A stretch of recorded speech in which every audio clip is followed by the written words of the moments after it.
This is the Puck Junk Podcast.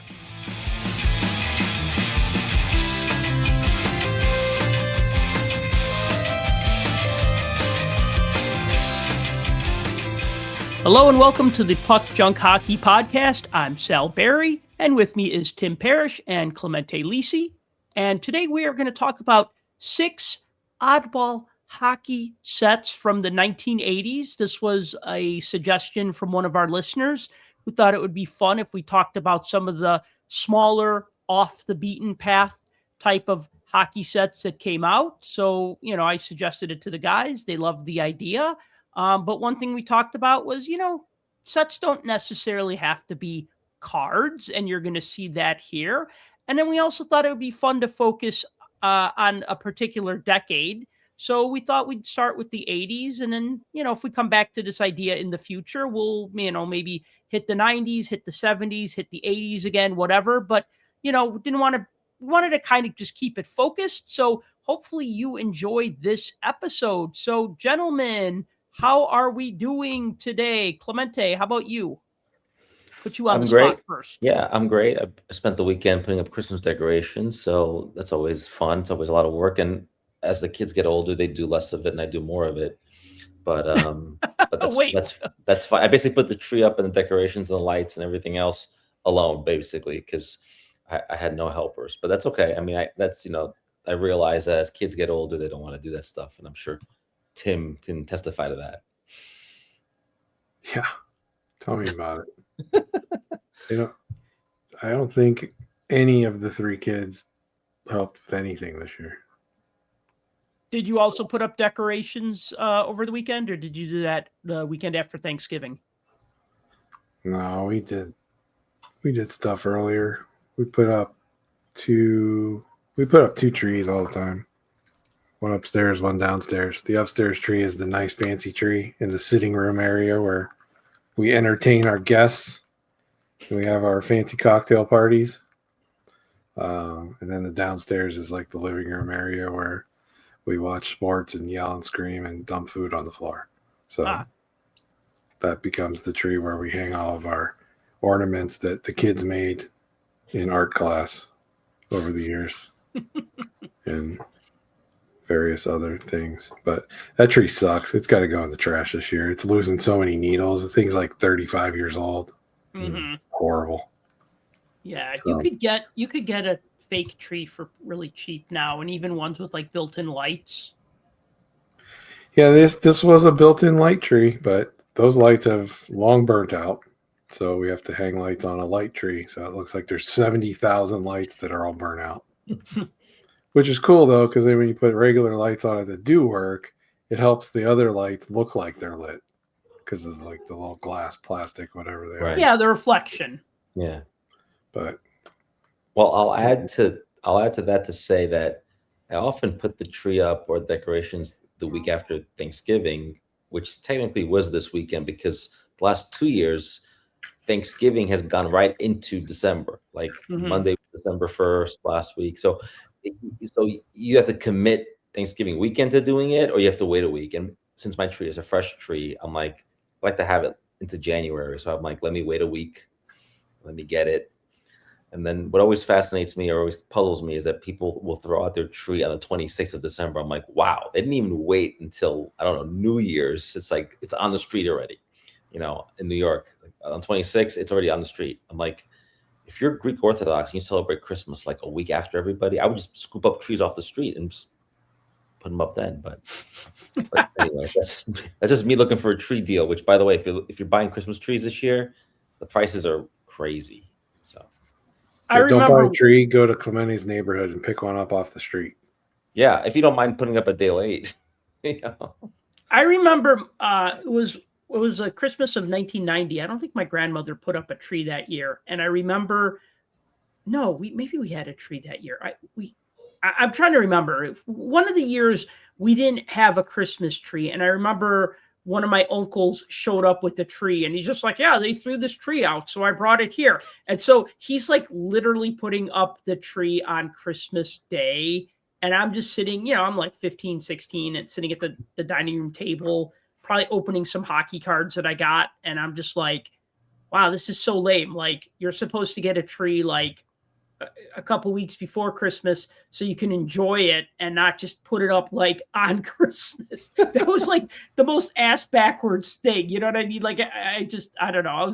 I was kind of annoyed by it, you know? And then like, even my sister was like, yeah, this would have been great like a couple of weeks ago and not like on Christmas Day after we've opened all our presents. So I don't want to get all Christmas history on you, but that's fine. I think traditionally people would put up their tree on Christmas Eve. And then like they would decorate it like on Christmas Eve. I think that's at a time when nothing else is going on. So it's like decorating the tree was like a big deal. Now it's something I do 3 weeks before Christmas alone. So that's basically what I'm getting at. You know, it's not like a family thing where they trim the tree, you know? Yeah. So whatever. But I've always been the no Christmas decorations till after Thanksgiving guy. Mhm. yes. But we had finally put away the rest of the Halloween decorations like a week before Thanksgiving. Right. So I was like, well, I'm up here. Might as well pull the Christmas stuff down. So I did. And then we were like, yeah, I'll just take the trees inside. And then after 2 days of sitting there, I was like, yeah, I'll just put the trees up. So that's how that happened. I mean, the stores do it, so why not? Yeah. Well, not much decorating with me, and that's fine. I put up my Christmas stocking, and I have a Christmas stocking. It's actually something that my great grandmother knitted for me. It has my name in it, like knitted into it and everything, which was really freaking cool. So I still have it after all these years. So I put that up, and every year I think I should hang some of my Hallmark hockey ornaments. And I don't have a tree, so I would just like hang them maybe over a doorway or something to my kitchen. But then I'm like, that's kind of lame. And then I just never do it. But I have like the Wayne Gretzky ornament that came out in 97 and the Lemieux ornament that came out in 98. They had like a Gordie Howe ornament, an Eric Lindros, 2 different Jaromir Jagrs. And then I think they stopped for a while, and then they kind of started up again because I know they made like a Ryan Miller. And I think I bought a Patrick Kane. Found it for like $6. That's a great segue to what we're going to talk about. Mine are MIB over on a shelf over there. Oh yeah, you got both versions of Yager. I have one over there. Do you have the white one or the dark one? White one. Yeah, because they also made one in the dark uniform. So great segue. Yeah, so we want to talk about some of these oddball hockey sets that have come out over, well, at least over the 1980s, you know. So we each picked 2 sets that we thought would be kind of fun and interesting and different to talk about. So so the first one that I want to talk about is something called the Pro Sport Autograph Hockey All-Stars. These came out during the 86-87 season. And what makes these interesting is that these aren't traditional hockey cards. These are actually watch packages. I'm going to actually show you one of them right now because I want to just basically here, let me just do this really quick. And there we go. So they're these blister cards, and if you unfold them, so they're blank on the inside, but you unfold them, and so you have like the player picture on the front, you have like statistics on the back. And these are basically how they came. But you'll see there's like a place to cut. There's like cut lines on the front and back. So if you were to cut these out, these aren't actually like traditional cards. They're packaging. And so there's 17 of them. They were for this line of watches by a company called Celebrity Watch Incorporated. So on the watch face, it would have like the team logo and like a facsimile autograph from the player. And it was like a quartz digital watch. They're uncut. You could fit them in magazine size pages, which is how I stored mine in the 8.5 by 11 pages. Of course, if you unfold them, then they're really big and not really easy to store. And then sometimes you might see them actually cut out. Like if somebody cut the player photo off of the front and cut the player stats from the back, then you actually end up with 2 separate pieces of cardboard. So me just being a purist or whatever, I like them at like this on the blister. I would never cut them up And in fact, I could never really understand why somebody would, because then you end up with like 2 extra pieces or 2 pieces instead of 1. I mean, unless you're thinking about like portability or storability or whatever. And then the one thing I just want to say before we kind of get more into this is that they're numbered CW1 to CW18, but there is no CW4. And on the back, they actually skip it. On the checklist, every card has a checklist, instructions how to set the watch, and then the player's like biography, like the awards that they won, their height, their weight, stuff like that. And so my theory, because I love a good conspiracy theory, is that they were going to make a Gretzky watch, and they didn't, because then they realized that they couldn't, because Gretzky had an endorsement deal with a company called Remex to make like an official Wayne Gretzky watch. So a lot of times you'll see that like Gretzky isn't included in this set or that set because maybe he had an endorsement deal with one company and this set came out from like another company that was like a competitor. So yeah, just my little conspiracy theory there. So could look at the front and the back. And then if you cut them apart, this is what they would look like. I don't know if either of you gents collected any of these. Tim, I imagine you at least have the Mario Lemieux. Nope. Really? So really? I have a card that Tim doesn't have. Wow. Well, if you call it a card, sure. What's that? If you call it a card, sure. Oh, well, it's printed on cardboard, right? Mm.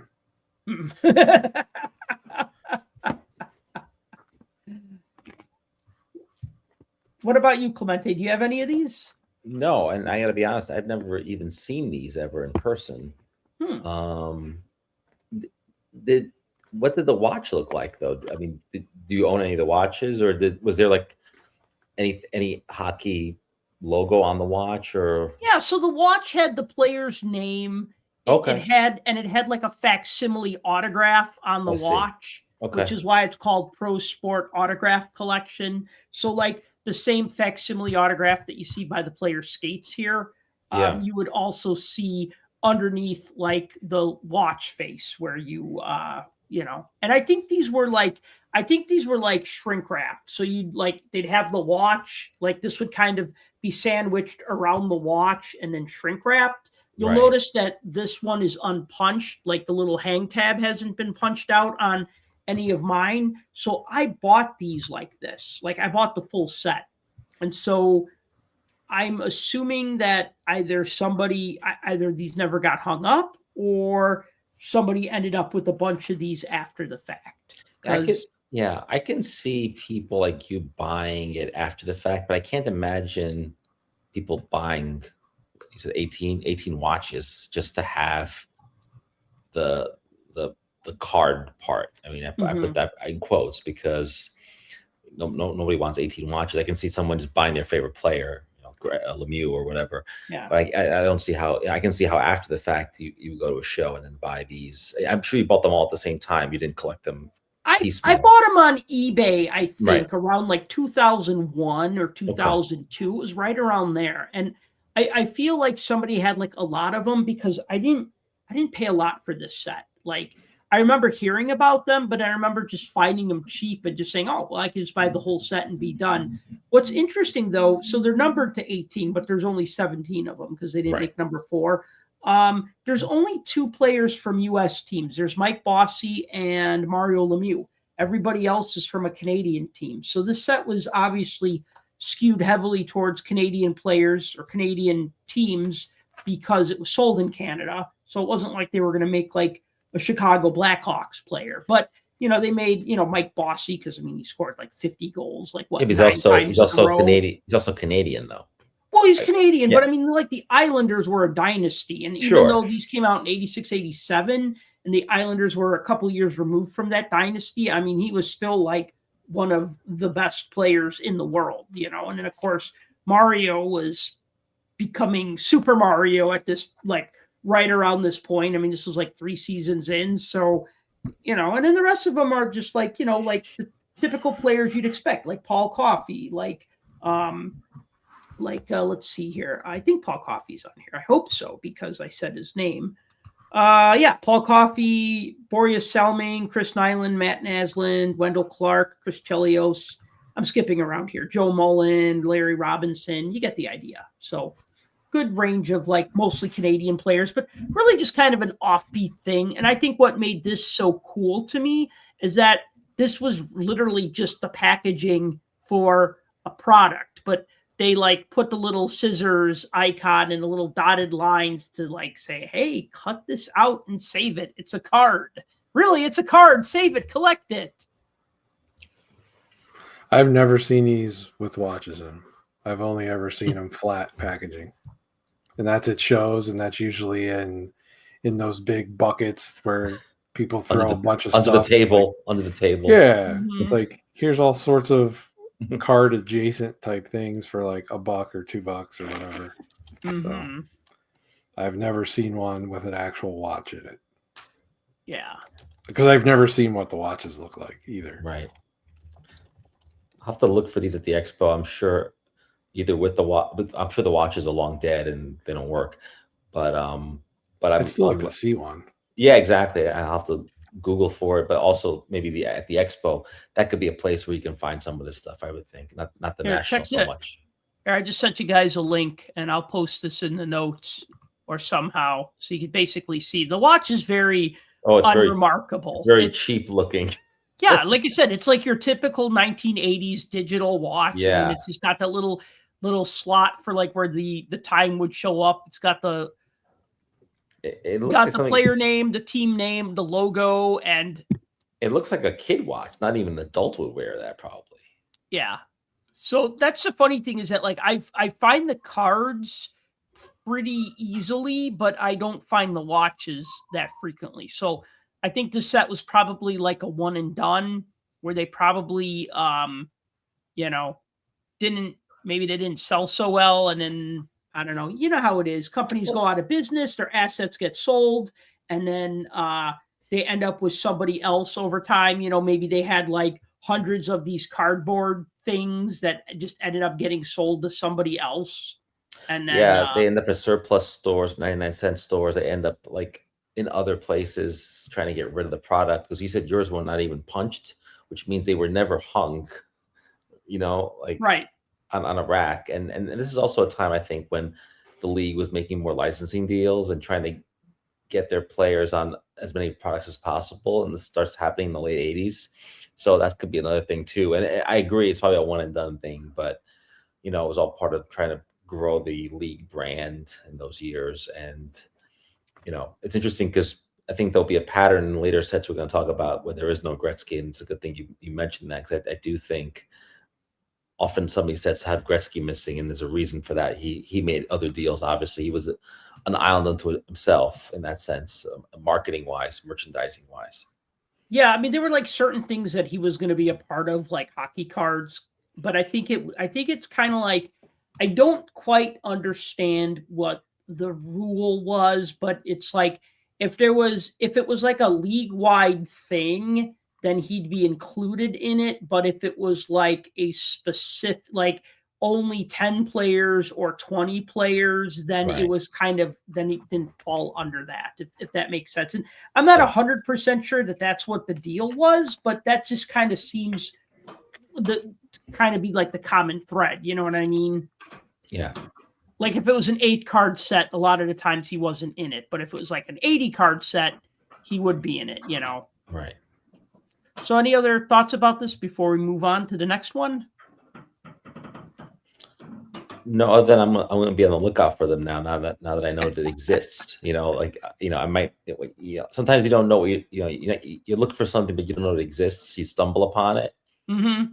and that happens at the Expo all the time. So now I'll have something else to look for. Yeah. If you can't put it in a PSA slab, it's not worth anything. Oh no, I guess you can't slab it. That's what I was told. Yeah. Well, there you can slab a comic book. I'm not sure if this dimensions don't work for PSA or anybody else. I guess they don't do comics. Somebody does comics. Someone does comics. Graded comics. I see them all the time. CGC is the big one for that. Okay, I think. Right. But I'm saying you have to fit certain dimensions, and this one doesn't fit anyone's idea of a card or or of a product or a magazine even. So. Yeah, I don't think most of these examples we're going to show would fit that, but maybe not. 1984-85 7-Eleven discs. So these are like these 2-inch in diameter Magic Motion discs. If you remember Sportsflix baseball cards from the 1980s, where you would turn them and there'd be like a different picture. These are kind of like that same idea, only it's like either a player's face or a logo when you turn and move it. So there were 60 discs, and the backs were blank, but then also, yep, there we go. The backs were. Oh, here, let me make you the star of the. Which one you're holding up? Is that Lemieux? Yeah, do that again. Let's see. I can't see it. That would be Mike Bullard. Mike Bullard. Oh yeah. Oh, okay. Nice. Yeah, I see. Yeah, we see it. Yep. So it's Mike Bullard. It's Penguins logo. It's Mike Bullard. It's Penguins logo, right? Because even though this was Lemieux's rookie year, he wasn't in this set because he was a rookie and they were using pictures from like the previous season. No, and there also weren't a ton of them. I mean, you only got 60 discs, 62 if you count the promo one and the checklist. So if you're going to put the completist and do the whole set together, but right. These were you would get these if you bought a Slurpee. So that was how you were able to obtain the various discs. They're called different things too. So if you have the ones from 84, 85, that's what we're talking about. They're these ones. They were marketed as Slurpee NHL action stickers, but some people call them Slurpee coins. Some people call them 7-Eleven discs. Some people call them stickers. I mean, is there a decent? It's all the same. Can you stick them though? Is there Yeah. a sticker? Yeah. Oh, okay. Yeah. So the fronts have the lenticular thing on it. The backs are blank. Ah, I see. So on the back, you just have the blank white because this is a peel off. So you would peel this off and just stick it on whatever. Stick it on your bike spokes. Stick it on a very flat surface because they're pretty rigid. They won't, like, if you wanted to like stick this to a cup or something curved, it would fall. It would not stay. Yeah, they don't bend very easily because of the thicker plasticky stuff that they're printed on. But yeah. So I will say, yeah. No, go ahead, Tim. See, here's the thing: the fronts of them are really cool, right? Because of the color photo. Like the colors are very bright, and they stay pretty much matching what the team colors are. But to have the front like that and have the back blank, like not even put anything on it, like what it is, nothing, not print anything. Because I guess the idea was somebody's going to throw this away, so they don't need to put anything on it anyway. Right. But what about the people that weren't going to actually stick them? Well, nobody was thinking of that. So, well, that's the thing I wanted to get at is that, and we talk about other sets that are coming up here that we're going to talk about today, is that the sticker ones tended, I mean, my experience was I never got any of these because I lived in New York City and 7-Eleven was not really a New York City thing. So I would always dream about buying a Slurpee because it was like a suburban thing in the New York area. So I never saw these. It would have been before my time anyway, in terms of a hockey fan. I wasn't a hockey fan in 1984, 85. I was too young. But these would end up like in the lockers at your school, like on a notebook. Like they ended up on like, oh yeah. So, I mean, the fact that some of these exist is amazing. I can't imagine too many people hung on to those like you have. Like I can't imagine people hung on to them. I can see people just saying, "Hey, I put that on my notebook. I put that on my car. I put that, on my car dashboard." I mean, when I was a kid, there were stickers everywhere, like in your notebooks, like on your refrigerator, like on my dresser, we had stickers, like all kinds of things, sports ones. So I can see a lot of this stuff just disappearing and just being gone. You would think so, but there's a ton of this stuff out there. If you look for it, I mean, you can find most of these for like a few bucks. Now, something you have to keep in mind is, and I think you put something up on one of the slides there, Sal, but the So it features players from all 21 teams. Most of the teams have 2-player discs. So if you go through the checklist, which is on the screen there, most of the teams have 2-player discs. A couple of them have 3, but the Flames and Leafs have 4. The Canucks have 5. The Jets have 6. Edmonton has 8. So between everybody, there's like 27 Hall of Famers in there. But the fact that Edmonton, the Jets, the Canucks, Flames, Leafs, they all have a ton of them, you could see that this was geared more towards a Canadian type thing. So obviously, more of these are going to exist in Canada than they do the U.S. Were But they were in also, the U.S.? Well, they were also regionally variable. So you could get these in areas where you had teams that they actually pumped these. There weren't very many places that had them, though. So 24 of the discs were available in each region.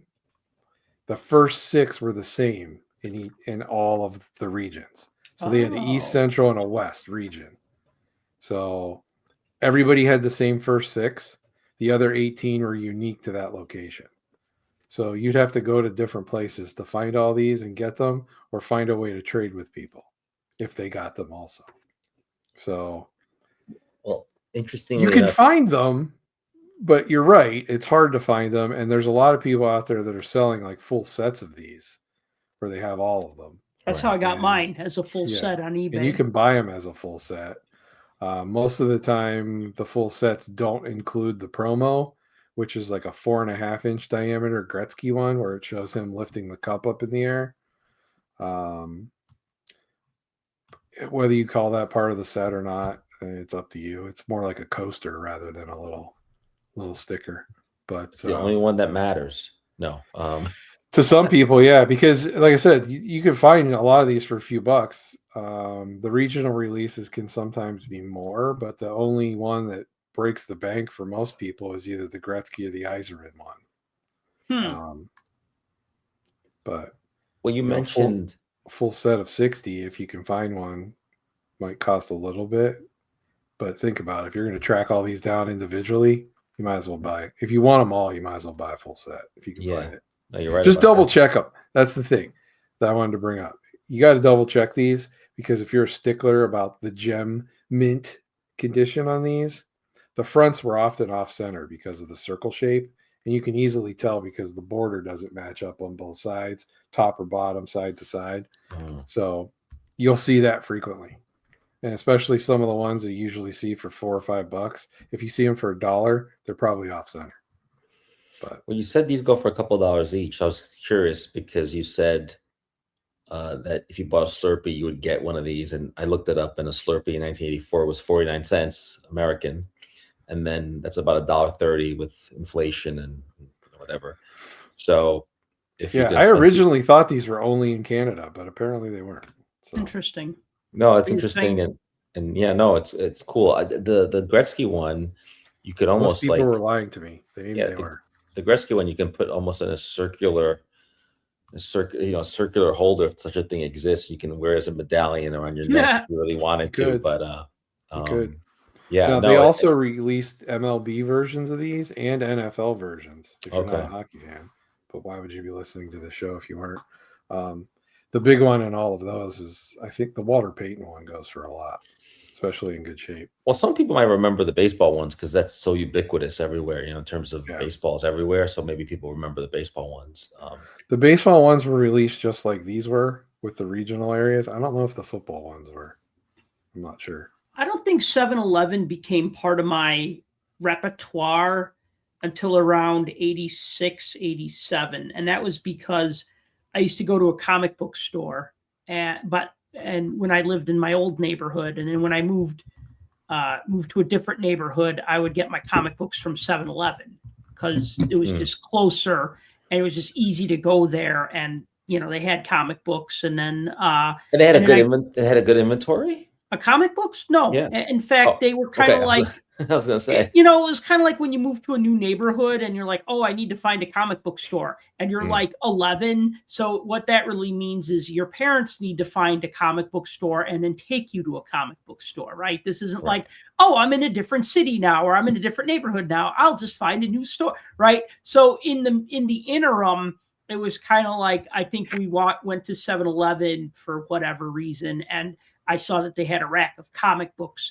So then I started buying my comic books there until my mom found a comic shop that was local and With a bigger inventory. Yeah. And then like, you know, you just then say, oh, okay, well, 7-Eleven only had issue 2 and 3, but you have, or issue whatever the current issue is. And then you go and get like the back issues from the comic shop. And then, and then I remember like I would go to 7-Eleven a lot, like if they had some sort of giveaway with Slurpees, but it was always like, by then it was like the 80s and 90s. So it was always like a football card or like a non-sport card. It wasn't like I don't ever remember, like, you know, because by the time I got into hockey, you know, it was like the late 80s. So if they had these in Chicago, I would not have remembered them, but I don't think I would have ever gone to a 7-Eleven anyway. But yeah, just kind of interesting. And you talk about the regional stuff. And what this reminds me of is like those McDonald's football cards that came out in 86, where every city got their team, like the Chicago got the Bears and, you know, Pittsburgh got the Steelers. But then if you lived in a non-NFL city, you'd get an all-star set or you get all-star cards, right? Where they would just pick like the best players from across the league. So, I mean, I've talked to older collectors telling me how they would like trade with collectors in other cities because they'd say, oh, I got, 10 extra sets of Chicago Bears. And then they would try to trade a set for like a different team. So I kind of see these as kind of being like the same thing. Whereas if you live in Edmonton, you're going to 7-Eleven 3 times a day, hoarding a bunch of extra Oilers and then, trading with your friends in Calgary and Vancouver. Well, back then would have been much harder to, unless you knew people in those places, it was much harder to do than today, of course. But yeah. I mean, I'm just barely of the age, like, of buying cards. I mean, obviously we all bought cards before the internet, but I remember buying like Baseball Hobby News is what I think it was called, or like Tough Stuff. And like in the back, people would put like classified ads and they would sometimes say, I have these cards for sale. And then they would like list out the cards that they'd have, or they'd say, send a self-addressed stamped envelope for a list. And I would write to them and send them a self-addressed envelope, and then I'd get their price list. And then I'd write them back and say, here's a check for $4. Please send me these cards. Yeah, this would all take like 6 months for you to get the cards you wanted. Oh my God, it was tedious. It was tedious. And then also because there was no great equalizer, that being the internet, if one person had this card and they said, I want $100 for it, you're like, well, I'm either paying $100 or not. I don't get it. Or I don't get it. And then eventually when, the internet and people started selling on eBay and stuff, and then all of a sudden it turns out that more than one person has this card. And if you look hard enough, a lot of times you can find it for what you want to pay for it or what you can afford to pay for it. I don't remember a whole lot of 7-Elevens around me. There were where I grew up. We had a lot of Kogos though. Mm-hmm. They had their own various things that went on. I don't think there's any Kogos open anymore, but we had those anyway. And Sheets. We had Sheets. Oh, Sheets is the best. I went Sheets. There one time and I went there. Yeah, it was Sheets. I wish there were Sheets out this direction, but yeah, I would go to a Sheets over 7-Eleven 10 times out of 10. And that I was converted after just one visit to a Sheets, and I'm just like, whoa, this is way nicer. Because I said to the guy, I'm like, where's the pizza? I'm expecting like the pizza sitting under the the light bulbs, And the guy's like, oh, you ordered the pizza and we make it for you. I'm like, what? You make it fresh? You're out there pumping gas and you put your order in on the screen, and after you're done, you go in and pick up your food. Oh my God. Yeah. And another thing is that these discs, if you buy not the 4.5-inch disc, but the other ones, the smaller ones, They actually fit nicely in Ultra Pro sticker pages, which have 12 pockets. So you could do 3 across. Because I have mine. I'm going to hold it up, but it's going to be really hard to see anyway, especially. But like, I got them in like this page, in these pages. So kind of nice, I think. If you're of the type who puts their cards in pages or their non-cards in pages. I just put mine in a sleeve and it's in a 9 pocket, but I wonder if this would fit in like a coin page too. Maybe they'd have to be pretty big coins though. I'm telling you, sticker pages, they're 2x2. The pockets are like a little over 2x2, so they fit these real nice. Speaking of stickers, I guess we're going to move on to the Frito-Lay stickers, which came out during the 1988-89 season. Fun fact, this is one of the first things I wrote about when I started puckjunk.com. I don't know why I picked this set. I just thought it was kind of a funky little set, and I do mean little. There are 42 stickers, but they are little. They are 1 3/8 of an inch wide by 1 3/4 of an inch tall. So these things are tiny. There was also a poster issued for them that was 30 inches wide by 20 inches tall. Now, these were sold in Canada, inserted in bags of Frito-Lay brand snacks. So like the different chips like Lay's and I think Crunchers, and I think there's like a whole list of like the different potato chips, or and I think like the Cheetos, although I think they call them Chester Puffs there. I was reading this on Beckett's website today, so I'm just like, oh, Chester Puffs. Okay, that's an odd name for Cheetos, but or maybe it's something different. But the other thing too is that this is another set that you could find pretty cheap. Not that that's the focus of this podcast, but as I was researching this, reportedly 35 million bags had stickers. So this was a pretty heavily I don't say publicized, but these were printed a lot, right?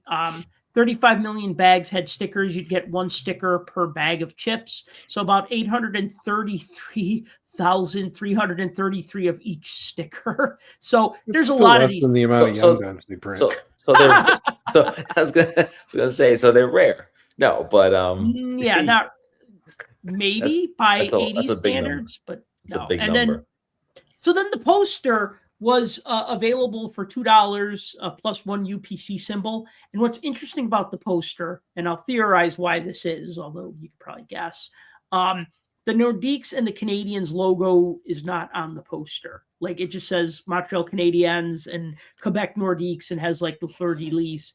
Actually, I say it right here. Maybe because the poster wasn't available in the province of Quebec. And that's because whenever they sold something in Quebec, it had to be translated into French. Yep. So maybe they didn't want to do 2 versions of the posters. And then also sometimes it has to do with like rules and like contests. Like a lot of times you'll see in Canadian like contests, they'll say not available in Quebec, right? Or like this contest is not open to residents of Quebec, or this offer not available to residents of Quebec. Because I feel like there's like different laws. So a lot of the times they don't get some of the same things that the English-speaking provinces get.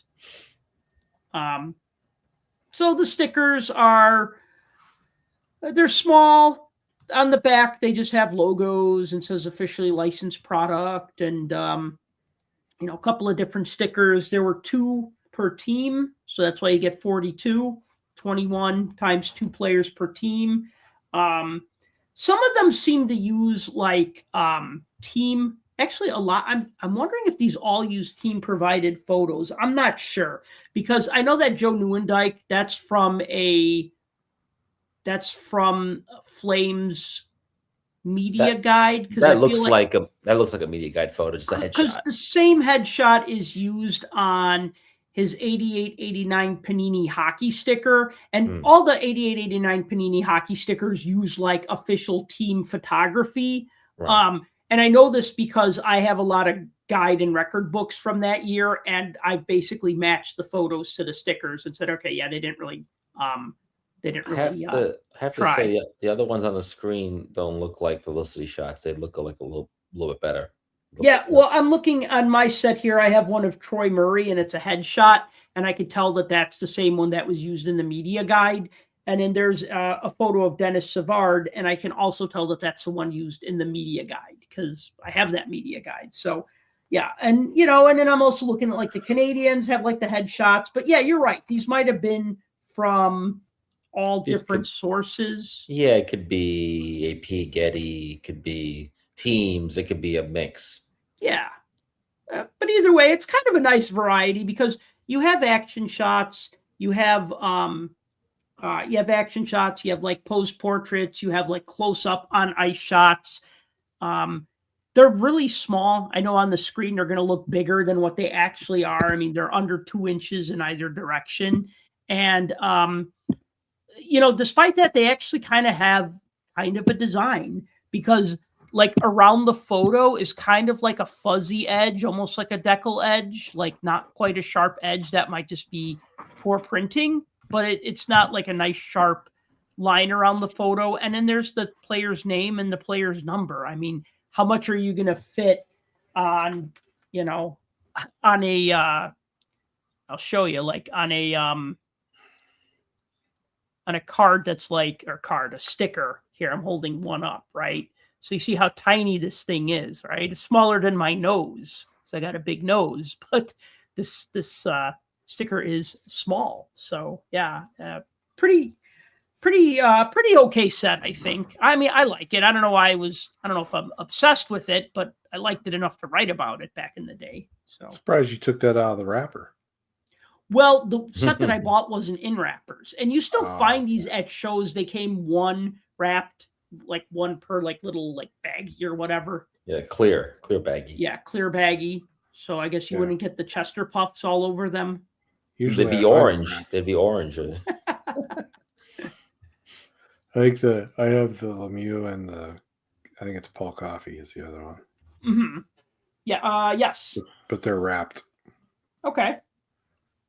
Yeah, I've seen them wrapped at shows, like not a showcase, like in a bin or something. People have like a dollar box or something. Yeah, like dollar. Yeah, I've seen them wrapped, and you're like going through the cards. You're like, what is this thing? And you pull out a wrapper, and you're like, oh, it's this is a sticker. So I've seen them. I don't own any of them, but because they are pretty tiny, but they're cool because I think back then people did engage with panini stickers of especially hockey. So I don't think it was that foreign to them that you'd get a sticker. Also, it was just really easy. You'd buy a bag of chips and it'd be in there already, which makes me reminisce about other types of products of those years, like Post cereal had cards, and all these products had food releases were a big deal in the 80s, and I kind of miss those, even though I know that there probably is no market for it today because some 50-year-old would go and buy like 100 bags of chips or whatever, and it'd be weird. But I wish, but I wish that these still existed because it was fun to open a product back then and find something. Clemente, you basically just described my college years. It would be weird, right? As me and my roommate Dave were going to going and like buying like whatever it was, like Lay's potato chips to get like the free Obi-Wan action figure if you saved enough UPC symbols or whatever, right? Or like the Batman trading card, found one per specially marked boxes of whatever. Yeah, I mean, I will say, like, of course, I never bought these because I didn't live in Canada, but the idea that you would buy something and open it and get it is cool.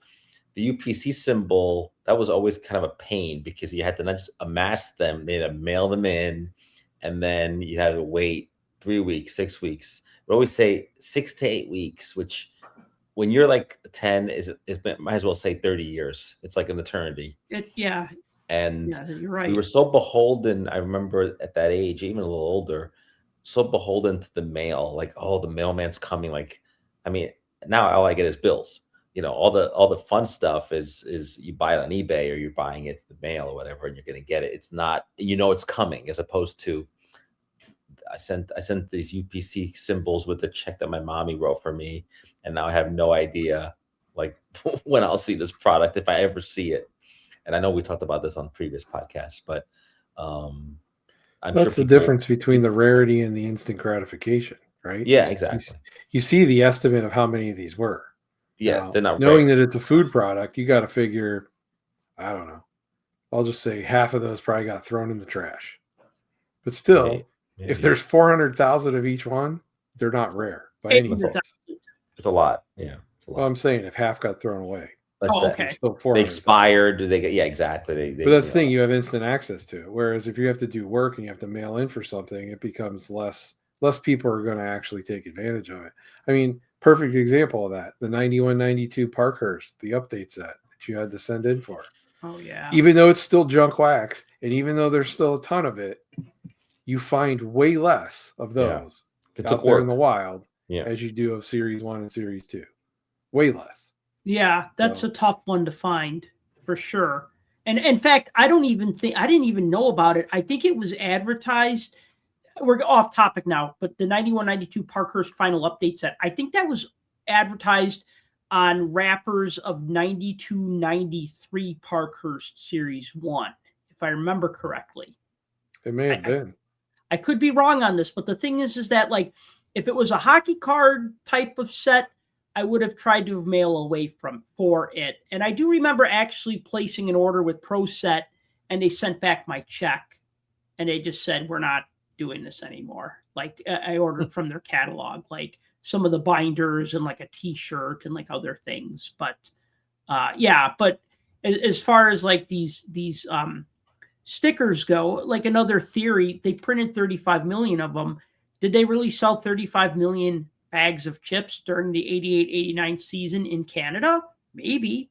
But I mean, I was they only have so long of a shelf life. And you got to pull it and they get thrown in the garbage. No. But what I'm thinking is you'd have these printed up and they would be inserted last. So what you would do is if you were, shipping out, okay, Walmart of Canada's ordering 100,000 bags of chips. Okay, well, we're going to grab these cards and throw them in the bags, right? But that doesn't necessarily mean all 35 million of these cards or stickers got packed out, is what I'm saying. So they might have ended up on the secondary market. Maybe they just had all these stickers and they couldn't do anything with them because the promotion was only for one season. So then maybe they just got sold off to somebody, because a lot of times you'd see companies do that, like where they go out of business, not go out of business because Lay's obviously didn't go out of business, but they didn't have these anymore. So then they sell them off, You saying people backdoored things back in the 80s? I thought that was new to this world we live in. Well, those aforementioned McDonald's football card sets, one of the card dealers I talked to, he's like, oh, yeah, we would just talk to the manager and just get full team sets. I'm like, then it happened with all the McDonald's sets. It happens today with all the Tim Hortons. Of course it does. We go to Tim Hortons and it's like the cards come out on a Thursday, and then Clemente and I are like, we'd like packs of cards, and it's Friday, and they're sold out. They've been out. Supposed to release on a Thursday, and a week beforehand, you can buy cases on eBay. Yeah, they're on eBay like a week before. Cases. How do you have this? Oh, the manager just sold it to me. Yeah, because look, it's going to get out there. It's going to get out there, and I mean, that's the nature of the beast. And then they had their highest resale value right before the public can get their hands on it. If you get FOMO, then you get FOMO, whatever. So they realize there's 6 billion of each one. Yeah, I mean, Tim Hortons cards are not worth much unless you get some rare thing because there's so much of it.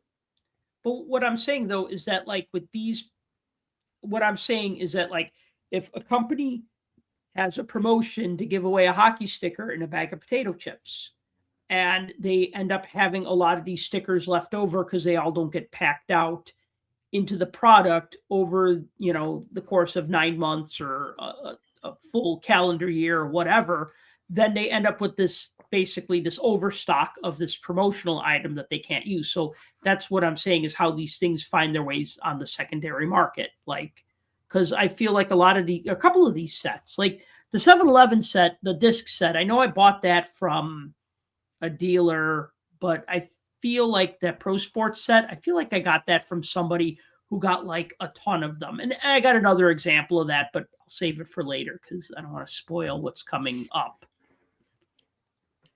Here's the poster. It is kind of a nice poster, actually. It's got spots for you to stick the stickers. It organizes the teams by conference and by division, which looks really cool. This is back during the original 21 days. I am a fan of the original 21. On the poster, they don't use a Canadiens logo. They don't use a Nordiques logo. I wonder if that's some sort of licensing thing because they didn't sell this poster to the French Canadian province of Quebec. So that's what I'm thinking. Oh, also of note is that in the background is a ghosted action shot of John McClain shooting on John Van Beesbrook. So John McClain of the Devils, longtime Devil, and John Van Beesbrook, goalie for the Rangers. You can kind of not really see it too well on the image, but trust me, it's there. I can see the Rangers. I couldn't tell who that was, though, so that's pretty good. Yeah, it's Beezer. It would have been better if they had John McClain shooting on Kirk McLean. Oh, yeah. Yeah. Although, yeah. See, why can't people think of these things ahead of time? I don't know if they were in the league and overlapped at the same time. I don't know. Yeah, I'm just saying they just found the shot and silhouetted it. Yeah, exactly. But I think it's kind of neat. It's just kind of one of those oddities that it doesn't it omits those two logos. And like I said, I think it's because this poster wasn't available in Quebec. So maybe they couldn't use their logos, or maybe they just figured out why bother. I don't know. Funny thing is, I never seen the poster anywhere. Like at a show or anything. And here's the thing. Next time I go to an expo, this is going to be one of the things that I look for because this poster has eluded me for a long time. And now I kind of want to get two of these posters, and I kind of want to put the stickers on the poster and then put it in like a big, it's 20 by 30. So that's kind of big, but one of them big top loaders, and then just have it. That would just be such a cool thing. That would look cool. That would look cool. Yeah. I mean, just to read off some of the names here that are in the set before we move on. We got Ray Bourque. We got Tom Barrasso, Al McInnes, Dennis Savard, Steve Yzerman, Bob Probert, Mark Messier, no Gretzky, Ronnie Francis, Bernie Nichols, Luke Robitaille. You got Neil Broughton and Stefan Richer, Sean Burke, and Kirk Muller, Pat LaFontaine, Marcel Dion, Paul Coffey, Mario Lemieux, Michel Goulet, Peter Stastny, Doug Gilmore, Wendell Clark, Tony Tonti, Mike Gartner, Dale Howardchuk. I'm just reading a few of the names, just so you get an idea. There's a lot of star power in this. So this would actually be kind of cool. Of course, then again, the poster's huge and the stickers are tiny. So I don't actually know if I want to I notice if you stick the stickers on, you won't see the players in silhouette anymore. They'll be covered, right? Yeah, that's okay though. No, I know. I'm saying right. Yeah, you lose that. But that kind of annoyed me with some of the Panini hockey albums. They would do a cool background photo behind the squares where you would put the stickers. But then it's covered. And then as you're putting in your stickers, you're covering up the action photo. So with sticker albums, I always get two of them. With the new ones, I get two, and with the old ones, I try to track down an empty album just to have it in its original state. So with this poster, I would definitely buy one to keep in its original state. And if I buy a second one, well, then I'd have to buy another sticker set, stick them to the poster, and hope that the adhesive is still working after 35 years. Okay, now, Tim, this was one that you picked. And what I like about this one is that I had no idea what the F you were talking about. I was just like, what? Most people don't. Yeah. There's very few people out here that in the collecting world that know what these are. Yeah. So I'll let you take point on this, but this is the 8990 OPC Gum Transfers. So this is now Tim's chance to pump these. Yeah, Tim's chance out of I sometimes I'm like, yeah, I totally out obscured you guys with my watch packaging, which is also a trading card of sorts. And then Tim just comes out of left field and is like, wham. So these are super weird. As you can see, I'm holding one up here. I'll take it out of the little plastic so we can get a better idea of what they look like and how big they are. So that's all the bigger they are. Small. Like a Bazooka Joe comic, basically. Yeah, see, there's my thumb. It's about the size of my thumb. So size of these it's pretty tiny. It's like 2.5 by 1.5. 2 3/4 by 1 3/8. Sorry, got the stats up there. Okay. You can see there's instructions on how to peel it and stick it. You can kind of see on the back a little bit the Ghosted Penguins logo. There's a number right there and an NHL logo over here. So essentially this was so there were 24 logo transfers in this set, and it featured all 21 teams at the time. Plus there was one for the Stanley Cup. There was one for the Wales Conference and one for the Campbell Conference. The one that's got the cup on it and the two conferences are considered short prints because they're difficult to find. Apparently also the Hawks, the Penguins, and the Leafs are all short prints too. That's the Penguin one right there. If I could just interject really quick. I talked with a collector earlier today who said that he opened 6 boxes of these back in the day, and he never got the Stanley Cup or either of the conference logos. And the person you talked to is probably the person that I was going to reference later on. That's okay. But yeah, so the Kings, the Sabres, the Penguins, and the Rangers. If you go out and you try to look on eBay and the likes, those 4 you find a lot for some reason. They're out there in higher quantity. So even though what I was reading said the Penguins were short printed, I see a bunch of them out there. A couple other ones. I've not seen the Cup, nor have I seen the conference ones. So I'm not sure what the deal is on But they exist, right? They exist. They're on the checklist. Okay. So I don't know. If somebody's got them, cool. But so these were sold in packs, like little tiny rip open packs, almost like the old Panini sticker packs used to be. For 10 cents. You can buy them for 10 cents. And you got essentially one of the logo strips and a piece of gum. That's what was in them. So OPC logo gum transfer. You got a logo transfer and you got gum. Exactly what was in there. So they kind of remind. So if you've ever gotten one of those rub off tattoos, that's pretty much what these are. Kind of reminiscent of like the 59 Topps Woody Woodpecker transfers that you see, or the 62 Alvin and the Chipmunks ones that Fleer made, or even like the rub offs that Topps made for baseball in 69. Same thing. So the instructions on there, basically, if you follow along with what they say there, well, they don't actually say, it's just a picture. You peel the back, you stick it where you want to stick it, you rub your finger across it, and voila, you have a sticker of the Snorks. As you can see on the picture there, it's a picture of a Snork. I'm not sure why they chose Snorks, other than the fact that in 89 and 90, the Snorks were a very popular cartoon. Yeah. Okay, so I go ahead. I was going to say, I don't know enough about these to know if there was some kind of relationship amongst the Snorks and the people that printed these or not. But we should tell people the Snorks were a Saturday morning cartoon at that time, and they became very popular. I remember my sister had like a kitty mirror and like a hairbrush, and had Snorks logo on it. It was like everywhere for 2 years, then disappeared essentially. Well, yeah, if you've never heard of the Snorks, they were basically the Smurfs that live underwater, and they had snorkels on their heads, right? So they could breathe. That's and so actually, they could breathe underwater. I guess they didn't need to stick them up for air. Right.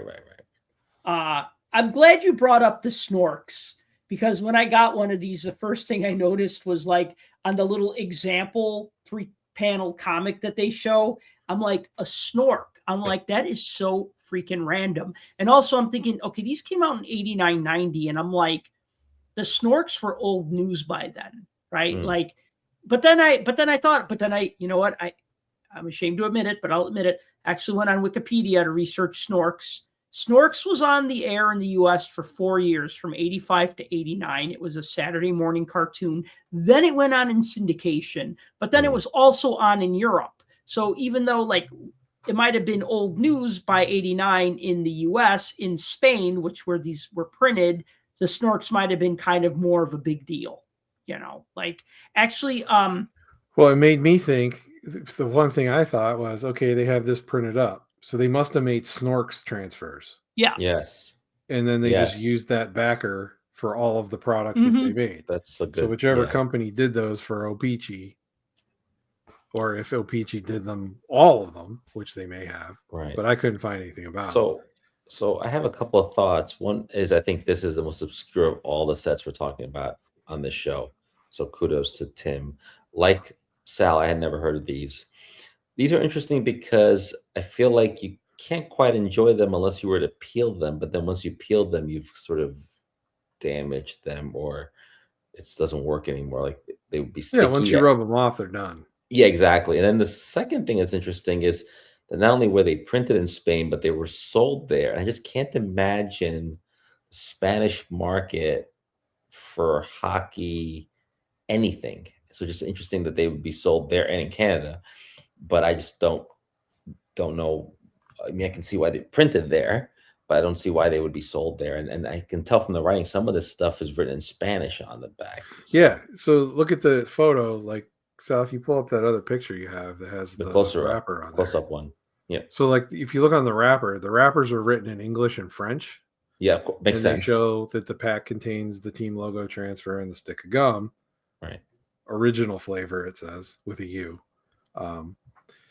So on the transfer, though, if you see at the top, it says Patentado Guardian Española, right, written across the top, which I don't remember all of my Spanish, but I think that means something about how it's patented in Spanish or patent pending, maybe something of that nature. I don't know. Maybe Spain. Yeah. But, and then followed by the directions, which are in universal language because it's like point here, point here. Then it becomes an IKEA catalog. Yeah. With snork. Yeah. with the snork in it, though. With the snork. So, but yeah, they're just interesting. They're like a weird thing. It's not a player. There's no stats. There's nothing. It's just a logo, but it's the logo transfer. Like probably the closest thing we've had to this similarly in recent years. Well, I would harken back to I think it was 09-10 Collector's Choice. When Collector's Choice was brought back out, they had the team stickers that were the backwards sticky ones that you'd peel off and stick them, even though they weren't rub off. They were like this. So, but they were like window clings, right? Yeah. But you brought up Will. I'm sure that's who you were talking about, right? So yeah, and he used to run. He might still the Cardboard on Ice blog. But if you go on Trading Card Database, almost every contribution made for this set is by him. So he's clearly the authority on these because the vast majority of auctions you go and look for on eBay are also his. So if you are fascinated by these and they're very interesting to you and you've never seen them before and you want to grab a couple, find his auction site because he's got a bunch of them. Find him on the Facebook Puck Junk group, Will Hipwell. All right, because he can sell them to you directly. You could cut out eBay, right? Because it was funny when we were going to talk about this. I bought one on eBay. I bought the cheapest one I could find. It was $3, and then when I got it in the mail, I recognized the return address. And I'm like, oh, what the heck is Will Hipwell sending me? And I open it up and there's some Blackhawk cards in there. I go, oh, that's nice. And then I look and then there's like the transfer sticker and then like a little note that's like, hey, Sal, thanks. And I'm like, oh, man, if I had known this was you, I would have just, you know what I mean? It'd be like, it's like one time I bought an accessory for an action figure that I needed to complete. And I bought it from my neighbor who lives literally 2 doors down from me. And I knew that he we got talking about like toys. He was like, oh yeah, he's like, I buy and sell toys on eBay. I go, oh, that's cool. I'll let you know if I'm ever looking for any accessories. And then one day I'm just randomly found this like gun I needed to complete a Star Wars vehicle. And then like the guy's like he messages me. He's like, hey, we live in the same zip code. Can I just drop it off? I'm like, here's my address. He's like, oh, I live 2 doors down from you. I'm like, oh my God. Like I would have saved you the $3 in fees and just went to your house and handed you cash, right? So I feel like that whenever I buy something off of somebody who I know, like on eBay, like oops. But yeah, the thing about these transfers is I like to think that I know everything about like that window from like the late 80s to like the mid 90s when I was like rabidly passionately collecting. And then when something like this comes along that I don't have, I'm just like, whoa. And then it's like, then you get excited. And then I need to know everything about it, right? Because of this new thing that I just learned about. But then when I look at like some of the prices and how hard they are to find some of them, then I'm just like, nah, I guess I could live without these, right? Like they're not even that cool. Because, I guess if you had a set and you rubbed them off on a piece of paper and then you had all the logos on the piece of paper, I mean, okay, that's fine. These are kind of like stickers, but maybe a little bit harder to use. Because a sticker, at least you can kind of, I don't know, I think it'd be a little bit easier to place. Do you guys remember those Presto Magic? They were called Presto Magic. They were really big in the 80s.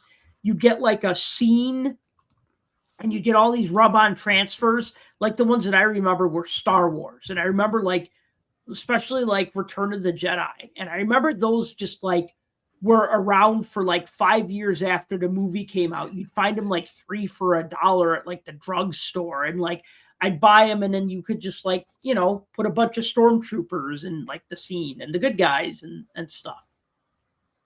That's what these are like. I do remember I had the Presto Magic show kit, but that was different.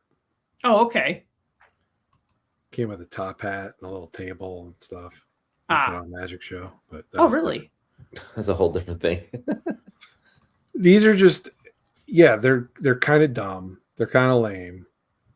But what drew my attention to these is it's something that is so off the wall and goofy that it falls under a lot of people's radars because people didn't find them. And when you said that Will busted open 1 million boxes, that makes sense because like those photos, as far as what the empty box looks like and what the packs and all that, like those are all his photos that he uploaded to Trading Card Database. No one else really has a lot of this data out there, and there's not a lot about this. I mean, you go searching for boxes and try to find stuff, you're not really going to find much.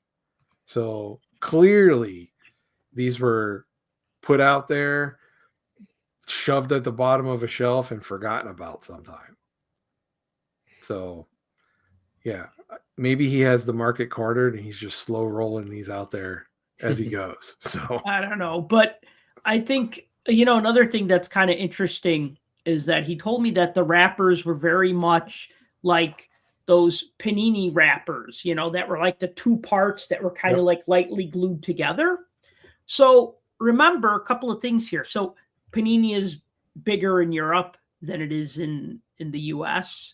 And they kind of have that whole like market for like stickers and stuff like that kind of cornered. And OPC worked with Panini. The OPC hockey sets prior to 87, 88 were printed by Panini. So like the 81, 82, 82, 83, 83, 84, those were all, even though they were branded OPC or Tops for 82, 83, and 83, 84, there was also Tops versions of those stickers. They were made by Panini. And then in 87, 88, that's when you kind of had the split where OPC decided to make their own hockey stickers in-house. And then Panini decided to make their own competing sticker album. So I just think that's kind of interesting that these companies could have been working together on this. And it's not surprising they'd be printed in Spain or Italy or somewhere in Europe on top. Yeah. Weird though that they'd be sold in Spain because like as far as like European countries that would have been following the NHL in 89-90. Spain is not one of them. Spain is not one of them At all. I mean, you still had you had the fall of the Iron Curtain around that time, but it wasn't like they were going to say, hey, let's get these to Czechoslovakia, because that was just right around the time that was happening. And you look at like other countries, like maybe Sweden or Finland would have made more sense because well, there were players in the league from those countries. So. But then again, I think like Panini maybe didn't have the same market distribution share, because you had like Semic, who was kind of like the maker of like those stickers, or Forsland, I think was another company. They're like the different, like if you see like those international hockey sticker sets from like the 70s and the 80s, they're not made by Panini made one, but I'm just saying there's like a lot of Swedish, Finnish sticker sets. It could be that for the Spanish market, it was just the gum. And then it was like, oh, look at these really cool logos of teams. We don't even know what this is, kind of thing, maybe, But some kid is going to be pissed because there's a snork on the instructions, but they're getting a Devils logo. And they're like, what is this weird squiggly line? What is this weird squiggly line? Yeah, they got a Nordiques and a Devils logo. And it's like, what is with all these stupid looking ends? And you can't like Google it back then, so you don't know what this is. You're like, is this an American thing? Who are these teams? I mean, as someone who went to Italy in the summers growing up, like American or North American things mean something to people. Like if these were NBA logos, they would know what they were. Right. But hockey, I just don't think so. So this next one, we're going back to 7-Eleven for more Slurpees. And the 85-86 7-Eleven Collectors Series, aka the credit cards. I remember these being just referred to as the 7-Eleven credit cards because they're the size of a credit card. They're plastic like a credit card, and they kind of feel like a credit card. And so you had 25 of these plastic cards. And they're 2 1/8 inch wide by 3 3/8 inch tall. And they had 21 cards that featured 2 players, 2 from the same team. And then there was one for Stanley Cup winners, one for Wales Trophy winners, one for Campbell Bowl winners, and then one for the one that was a title card with the NHL logo on the front and then a checklist on the back. So Clemente, you bought one of these sets recently, so this probably stands out a little bit more to you now. Yes. Because I bought this 25 years ago. So, I mean, I like it, but, it's kind of like, yeah, I have that. It's cool. Right. So, I had always seen this like online or on eBay or whatever, but never bought it. And then at the National this past summer, I saw it and I was like, oh, wow, like they have the whole complete set in the album for $10. Like, sure. And, just because even just for the Lemieux, right? I'm sorry, you said album? Like it was like in a binder. Oh, okay. Like someone, no, there was no 7-Eleven binder. No, I didn't think so, but there was. It's just someone put it in like a mini binder with like maybe. You just gave Sal a heart attack. A binder I don't have? Yeah, no, it was like 6 sheets in like what looked like someone's like school binder kind of thing, and someone had put it together maybe, and maybe it probably had the other stickers stuck to the front. Maybe, yeah. I'm still losing hair over the Gretzky disc that I don't have. All right, don't get an ulcer. But so I saw it for $10 and I was like, sweet, I'd never seen this in person before, and at the National this past summer, and I bought it, and I went online that night at the hotel, and like I think the Lemieux card that he shares with Mike Bullard, like people selling that on eBay for $50, which is kind of nuts. I know it's a rookie year thing, and so so I basically if I wanted to sell the one card, I would make my money back and then some. But and I'm not doing that, but it's just fun to have. And of course, at the time that it came out, I was unaware of it, of course, because like I said, it was before my time collecting, and 7-Eleven was a scarce thing in the New York City area. It was more a suburban thing. And I think I wrote about it for Puck Junk in October. So if you want to go back to Puck Junk. Not more recently. It's I wrote about it, and I did a little research on it. And similarly to what you were saying about some previous sets, there is no Gretzky. Not even on the checklist. There just isn't a Gretzky image. And I speculated the same thing that you said, that he was not part of this. And I want to say and now you're catching me a little bit flat-footed, but I think the Oilers one has Yari Curry on it and somebody else. Coffee. But no, there's no Gretzky in it. And so that's sort of, jibes with some of the earlier sets we talked about on this episode. He doesn't like Slurpee. He prefers Icy. Yeah, he's like, I can't do. Yeah, Icy's it's easier to spell and pronounce. Yeah, and so doing a little research on these, it was interesting. Again, it was a Canadian thing at 7-Elevens in Canada. But they're very sturdy. They're very thick. That's what they call them, credit cards. They're thicker cardboard. They do fit in pages, even though it's a little bit awkward. And you can see the image there on the screen. And they had the Stanley Cup winners, the Wales Trophy winners, Campbell, title cards. I mean, they're nice. They look really good, but at the same time feel like a relic of a past. When you still had.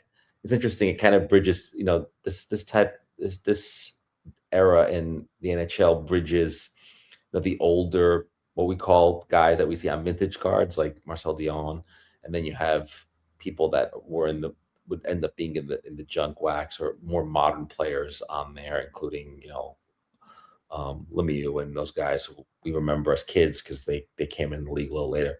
So it's interesting that it bridges two different gaps. It bridges two different hairstyles, if you want to think of it that way. Yeah, and in this case, it even bridges two different types of Blackhawk publicity photos, because in the early 80s, they would photograph their players in front of brown backgrounds, and then around 84, 85, maybe, they started photographing them in front of blue backgrounds. So on the Blackhawk one, it's funny because they're using a Doug Wilson photo that's got to be from 83, 84.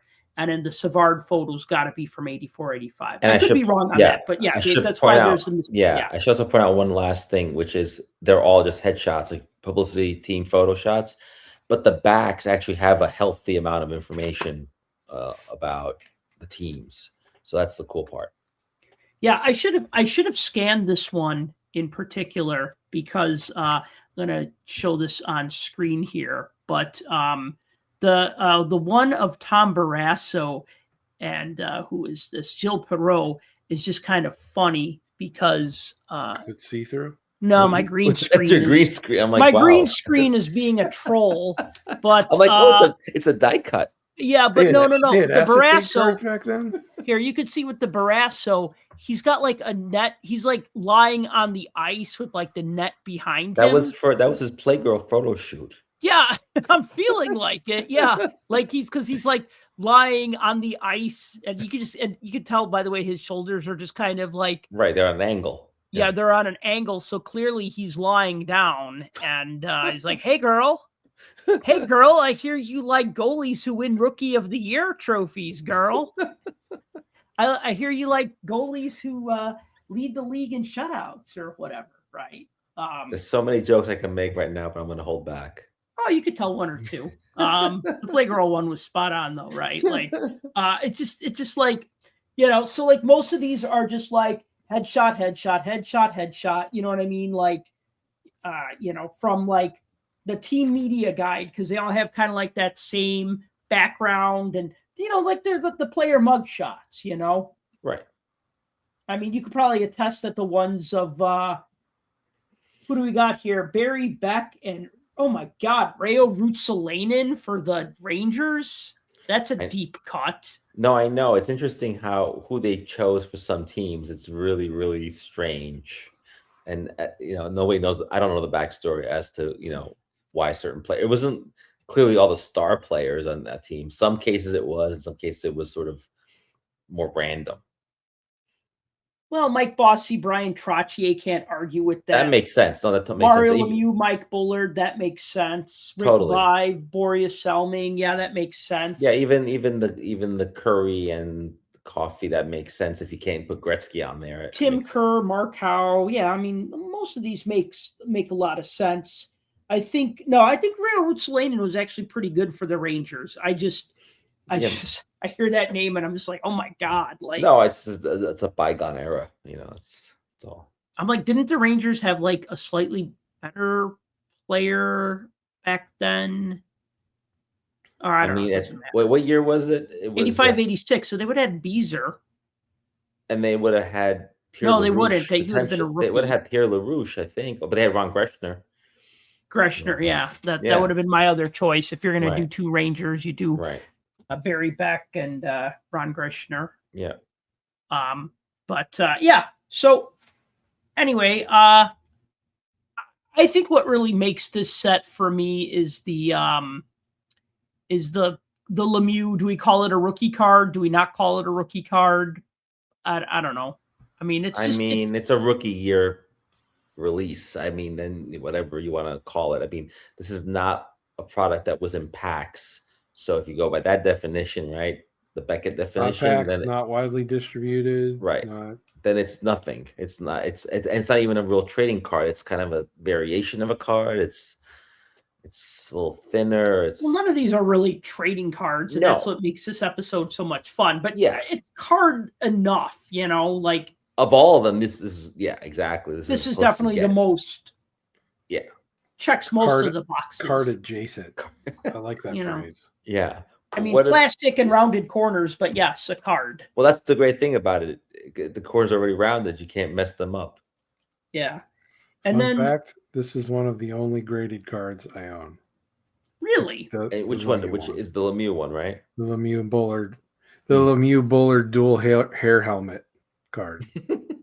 That's one of the only graded cards I own. I own maybe a dozen. That's a little more than that now, but yeah. It was one of the first ones I ever got, and it's one of Did you acquire it like on eBay, or what was the story behind it? I bought it so many years ago. It's in a PSA holder, but it's in like the old school PSA holder. Right. That I don't even think counts as being a holder anymore. I should probably just crack it open. What's it graded at? An 8 to 9? Yeah, I was going to say it's a high grade. It's a 9. Yeah. Today would be a 6. So, because of the rounded corners. I was it was maybe not this national, maybe it was because I didn't sell at this national, but I think at the previous national, the one that was in Cleveland, I was set up and some guy came up to me and he had a box of these. He had a box of these sets. Like he had probably 50 of these sets that were in like a box. They were all wrapped. I don't quite understand because I know these were given away individually, but I looked at him and I said, how did you get so many of these? Or maybe they were individually wrapped, but he had a ton of them. And he said, I knew a guy who used to be a manager at a 7-Eleven. And he's like, I knew the guy at 7-Eleven. And he's like, I have 1,200 complete sets. And I'm like, okay. And he's like, do you want to buy any? I'm like, well, how much do you want? And his price was just too much. And then he says, well, I'm just going to get these graded by PSA because they're all going to be mint. And I'm just like, do it. No, I don't know. I mean, I was like, well, I already have. Sounds ridiculous. No, you know what? I could be bullshitting. It could have been 500. It could be. Still, it's a big. It was number. A lot. It was enough. 50 is bad enough. It could have been 100. Honestly, it could have been 100. That's still a lot. But that's the thing, though, is that so we say that the Lemieux was worth $50, but then Clemente finds the whole set for $10, and I feel like if you hunt around enough, you'll find it for somewhere between $10 and $50. You know what I mean? The whole set, yeah. Yeah, you know, I mean, of course you'll pay a premium for the star, especially if it's graded or if it's. The truth is, let's say you had bought a few of these sets, then you have to sell them as a set because if you just took the Lemieux out and sold it by itself, yeah, you could do that. But then what do you do with the rest of them? The rest of them are really not worth much, I think. The Lemieux is the one that everybody wants. The other ones are going to be whatever. Yeah, your only hope is team collectors or player collectors. I mean, Yeah, just but from that's hard. It's hard to Yeah. move that. Yeah, I mean, it's worth more altogether, I think. Yeah, I mean, 90% of the stuff that I sell is stuff that's from my collection. I do buy and sell, but I try not to make that like a habit, even though it is a habit. But you know what I mean? Like, I don't want to be like, okay, I'm going to buy this off of you. Because especially like when somebody comes in and they have like a bunch of them and they're already thinking about going to PSA, they're basically saying, hey, give me high book value, or I'm just going to turn around and get these graded. And then I think I'll They say that like it's a threat. Buy this for me or I'm going to grade it. No, they don't say it like that. It sounds like you retell the story, though. That's the mentality, though. That's the mentality, because, like, I mean, Don't threaten me with a good time. I mean, like one guy came up to me and he had this really, I mean, we're talking about oddball sets, and this is kind of a grail of mine now, but maybe not. It's a 1980 Team USA Olympic card set. They're black and white photos. I don't think they have anything on the back, or maybe they do. I don't know. I haven't really seen them, but they came polybagged, or they came bagged, and it's all the players on the team. And some guy came up to me and he's like, do you want to buy one? And I'm like, sure. He's like, okay. And he wanted something nuts, like $700. And I said, nah, yeah, that's good. But then he was like a friend of like a friend. So then like he came back later to talk to the friend that I was set up with.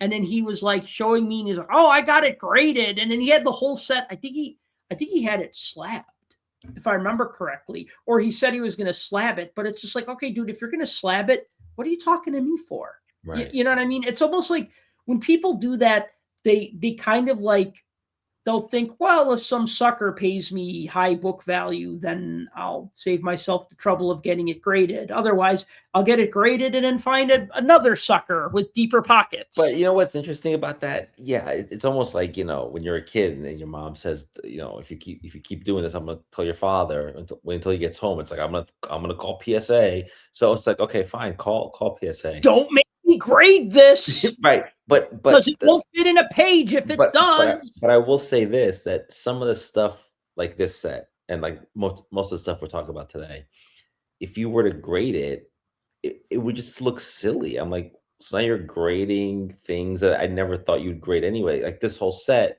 could either live in a box or can live in pages. It doesn't need to be graded. And if you just want to have the Lemieux one graded and put it in your desk, that's a little different. If you're a player collector, it's a different story. But I'm just saying, because Tim just bought that one card, that's what he wanted, right?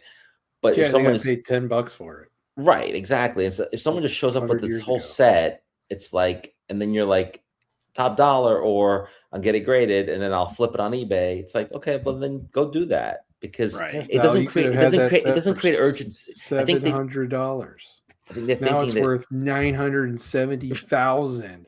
PSA set registry number 1. It's a 1-of-1, but I think what it is, I think it's trying to create urgency in the sale, and I think on us it doesn't work. I'm like, okay, then get it graded, because then you tell us a story once, Sal, that some guy had like all this 1989 tops traded or something, and he had boxes of it, and he was like trying to sell it, and then nobody wanted it, and he's like, well, I'm just gonna go get it graded.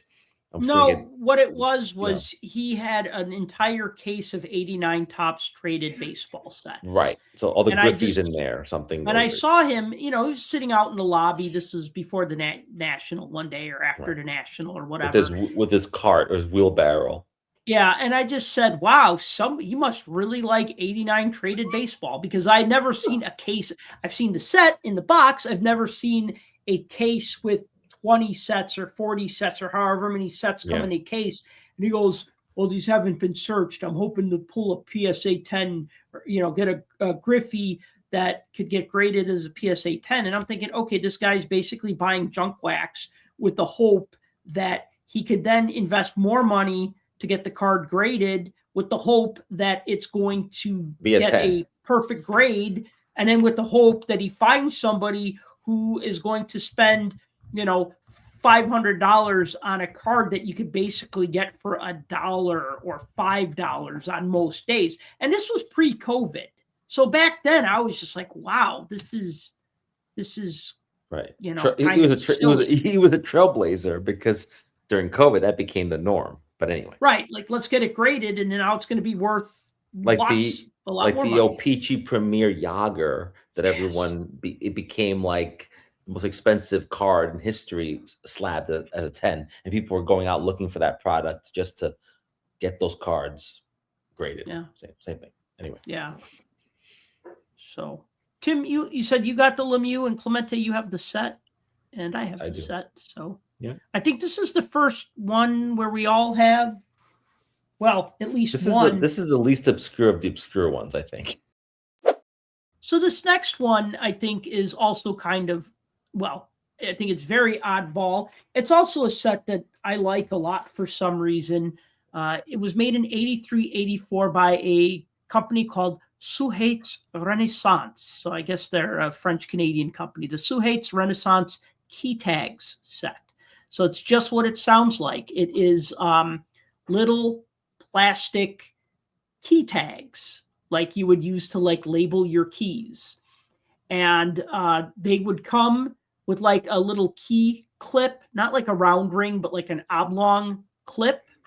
And you would get 7 tags per team. Now, these were small. These are smaller than Champs Minis. In fact, I have these in like the 15 pocket tobacco card pages, and they're kind of, even for this, they're kind of small. So it's 140 different plastic cards. They did 7 tags per team. They did 20 teams. They omitted the St. Louis Blues. Funny story about that, which I'll tell you in a minute. The front has a player photo. The back has a player photo or a team logo. So like, for instance, like there's like one with like a Bruins logo on one side, and then it has Pete Peters on the other side. And then there's like another 5 that has player photos on the front and back. And then the last Bruins one has, who the heck is this? Bruce Crowder on the front, and then an NHLPA logo on the back. So I don't know why they didn't do a logo on the front and on the back of the same key tag, but whatever. So it's, yeah, so you basically got 1, 2, 3, 4, 5, 6, 12, like 12, 14 players basically, or 12 players, I guess. Because you got logos.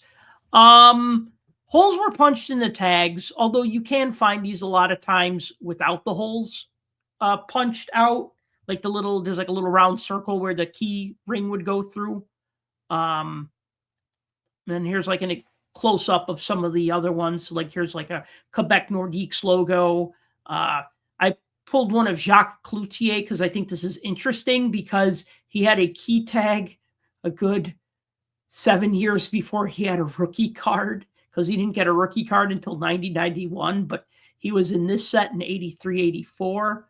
I pulled one of Ronnie Francis because of those stylish Cooperall pants that he's wearing. And then I have one here of Tony Esposito, which is just cool because it's Tony Esposito.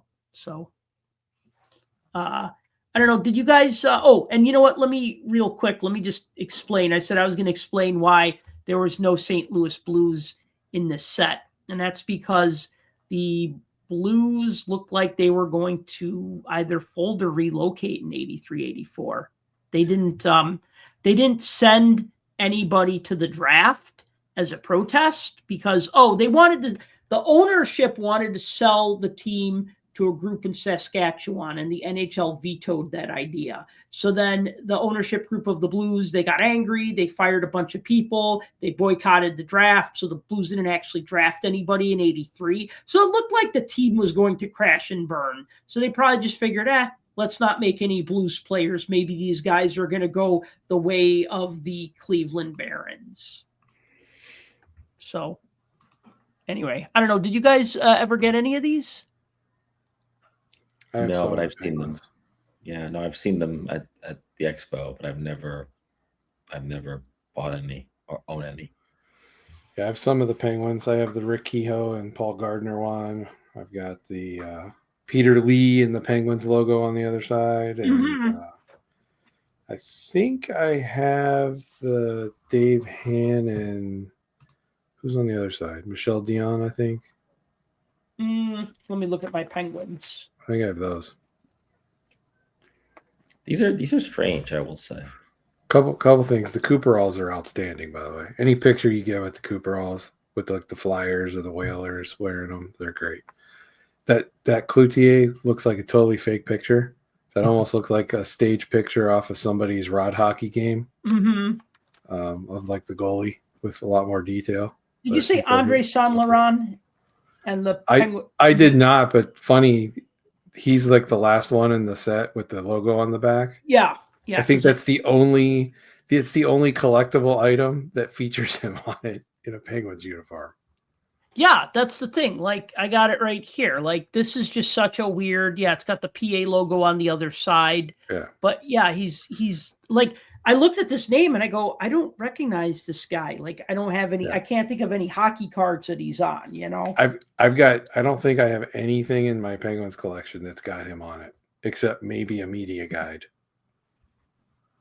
Yeah, so that's why I like stuff like this because, okay, something like the 7-Eleven credit card set or the Magic Motion discs, they're going to go with the obvious choices. But with this, they're just picking 12 players, 1, 2, 3, 4, 5, 6, 7, 8, 9, 10, 14 players. And they're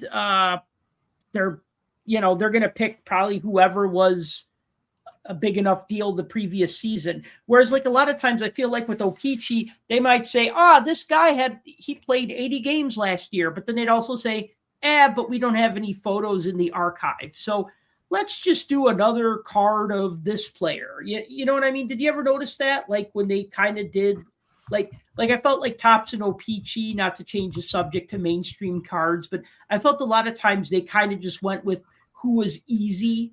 Like, we have pictures of this guy. Let's just put him in. It's also who's popular because they want to be able to sell them. Like, is Gretzky in this one, or he's not even in this one? Yes, he is. Okay, yeah, he is. Yeah, actually, go ahead. He's the Oilers lineup is we got Kevin Lowe, Glenn Anderson.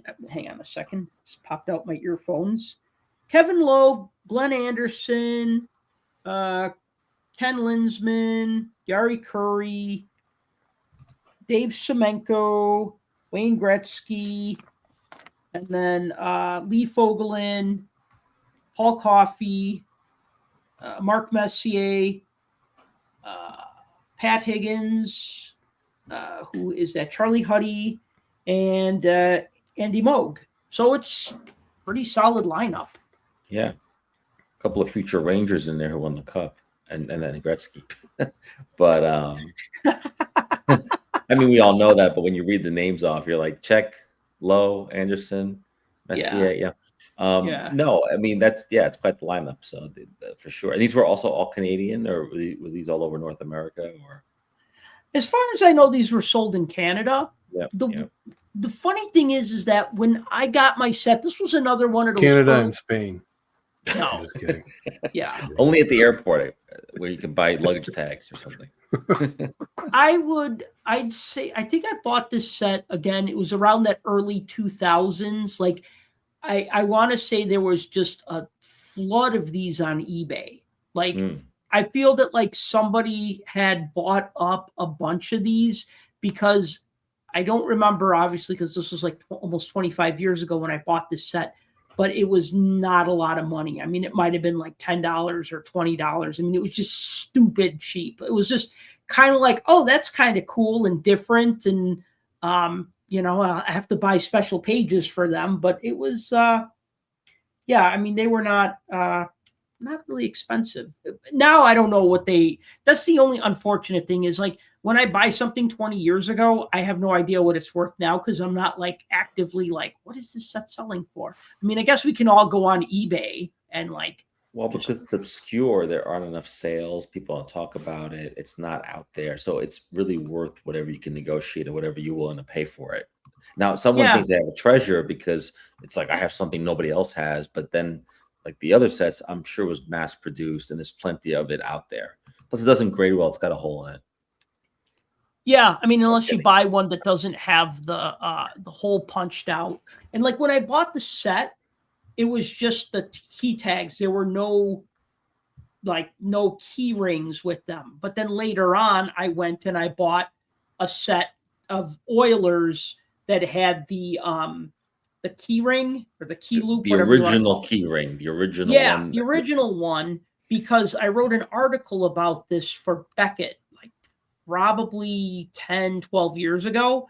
So I'm like, okay, I want to be able to include a photo. So actually these are all from my collection, these key tags, but yeah, but obviously if you keep them on the key ring, then you can't put it in pages. So, Right. so yeah, so You can I don't know. you can hang them on your Christmas tree. Yeah, I mean, and this is kind of one of those weird sets where like it's going to have like some random players who didn't really have a lot of cards. Like I'm going to see who the Rangers are. Who do Well, we got just here? talked about one. See Oilers. No. Yeah. No. Barry Beck, Ron Duguay, Anders Hedberg. Okay, that all makes sense. Dave Maloney, Mikko Lennonen? Mikko Lennonen? I don't remember him. Yeah, okay. Well, he's got a key tag, so he obviously was pretty important for the Rangers. Matters. Yeah, who is this? This is Mark Pavelich. Okay, I remember him. Oh, yeah. And then Glenn Hanlon, Rayo Ruotsalainen again, Mike Rogers, Ed Johnstone, Don Maloney, Rob McClanahan. That's a deep cut. Yeah. Because I know McClanahan had some cards in the early 80s, but like, yeah. Yeah, the like we were just talking about that Andre Saint Laurent card. Mm-hmm. That was the only one. I just double checked my Penguins checklist just to make sure. There are 3 featuring him as a Penguin. However, the OPC card, it's airbrushed. So he's not wearing a Penguins uniform. Right. Only after they got hold of it. This key tag, and then the year before there was Heinz did a in-arena photo pack giveaway, and he's in there too. But that's it. So yeah, that's another obscure one. And that's why some of these are nice. Like you go with some of the 7-Eleven discs or the pairings on the credit cards or these key tags or, random watch packages. You're like, why did they make something of this person? You're like, I don't remember this person. They don't show up on any lists. Like, where did they even come from? And that's the joy of some of these weird random oddball things that are out there. Here, funny story. So I put all the Penguin sets together. I've been trying to put this one together. It's practically impossible because you don't find singles of all of these. Some of them you never see. Like I never see the Randy Carlyle one. It's out there. I know it exists, but found somebody that had all 7 of them. Took a gamble on it. Put in my mega bid of 99 cents. Didn't even read it because I got so excited about the auction, and I'm admitting this to the whole world. So you can cancel me if you want. But I, without reading everything, put in the bid, got so excited, checked it later on, saw that I was still the highest bidder. I won the auction. And when I got the thing to pay, it said, it automatically took your payment like eBay does now. And then it says, cool, now contact the person that sold it to you and arrange pickup. I'm like, pickup? What? And I went back and looked, and apparently it was in-person pickup only. It was no shipping. And they were in Toronto. So then you and drove I was there. like, No, I'm oh no. I'm like, how did I miss this? And I've never so an auction like I felt that. horrible. That's rare, I would think. I felt so bad and I felt horrible. And I'm like, I'm going to message this guy and be like, my kid bid on this by accident and I can't. My cat did it. Yeah. No, I just flat out told him, I said, I'm sorry. I didn't even see that this was local pickup. If we can arrange some shipping, I'll pay the extra shipping and, obviously pay the import the import duties on it, Right. because that's what we have to do now. That's why I don't bid on anything from Canada anymore. But yeah, and he's just like, "It's all right. I'll refund your money. No problem." He was nice enough about it, but I was so mad because I'm like, I got the whole set for $1. Oh no! I almost considered renting a car. I was gonna say, was it going to be cost efficient to just drive there? Yeah, I thought about doing it, but nah. But anyway, yeah. So that's my story of having the full penguin set. So instead, I just have like 3 or 4 of them. Someday. One day you'll have them all. I'll finish it someday. Yeah, and then you'll get some 15 pocket pages to put them in. You need to buy 2 of them, 2 of each one, so that you can have them all facing up instead of having one on the front, one on the back. You know what I mean? Like you could buy 2 of Michelle Dion, and then you could put the other one right side up that has who is this? Dave Hannon. Okay. Dave Hannon's on the other side. Yeah. Yeah. That's overkill. Yeah, I understand. I think do I have these in like a tobacco holder? I don't know that I do. Yeah, they'll also fit in those tobacco, like BCW. I think that's what I have them in. BCW Supplies makes this really cool thing where it's like this, just a tad smaller than a penny sleeve. And then it's got like a little little seams on the inside, and you could slide a tobacco-sized card into it, and then you could slide that into a 9-pocket page. So it stays in the middle. So it stays in the middle instead of going all the way to the bottom, because obviously a 9-pocket page will hold a tobacco-sized card, but it always sinks to the bottom and it's not centered. And so this way, if you wanted to center them, or if you wanted to put them in say a top loader. So obviously if you actually have old tobacco cards, you're probably not putting them in pages, but if you are, you might want to put them in these tobacco card holders first and then put them in a 9-pocket page. But I think most of us would put them in at least a top loader if it's something that's 100 years old or whatever. I think I have mine in the tobacco pages. Yeah. So we covered a lot of cool, offbeat, different sets from the 80s. Do you guys have any final thoughts about what we talked about today? I think this was a fun episode because we talked about some stuff that I knew about and some stuff that I kind of knew about, and then some things that I didn't know about. So I think it's great when, even when we learn from each other or from, getting ready to do one of these shows. I think it's exciting. Yeah, I really like the variety of the products from the same decade. And, but, when we talk about stuff like this, it always reminds me that, people in Canada are just so much luckier when they get their hands on this kind of stuff, even if I'm sure a lot of the listeners who are from Canada are going to remember the stuff from their childhood, while all of us had to go get it later, 20 years later on eBay for, 8 times the price, whatever. But still fun to collect it no matter when you're collecting it. And for those of you who've never heard of these sets, now you can go back on eBay and look for it, or you find it at the Expo or the National or whatever. So I think always fun. And also, to get away from cards a little bit. These are, like Tim said, card adjacent, but not quite cards, but in that same vein. They're certainly a little off the wall and off the beaten path as far as collectibles go, but I think those of us that do team collections that go after everything, most of these things were on the radar. I can't say I really had the watch packages on my radar necessarily, but the rest of these were all on my checklist. So, but they're printed on cardboard. But I get it. Yeah. Again, we're talking about packaging. Yeah. Something. I know, weird, right? Although I do have a whole binder full of Jell-O boxes and Kraft dinner boxes and pudding packaging and all of that. And then there's cereal boxes, and those are a pain to store. Yeah, I've got mine up on display. Even if they're flattened, they're hard to store. Yes, they are. You gotta get like a plastic case for them or something. If you're gonna put them on a shelf, that looks nice. Yeah, they make like acrylic cases, but then I'm like, do I really want to spend $20 to display a Wheaties box? Yeah, that's what I never did that. I got 3 Wheaties boxes, a cornflakes, a mini wheats, a bunch of Eggo boxes. And they're empty though, right? Or they have cereal in them still?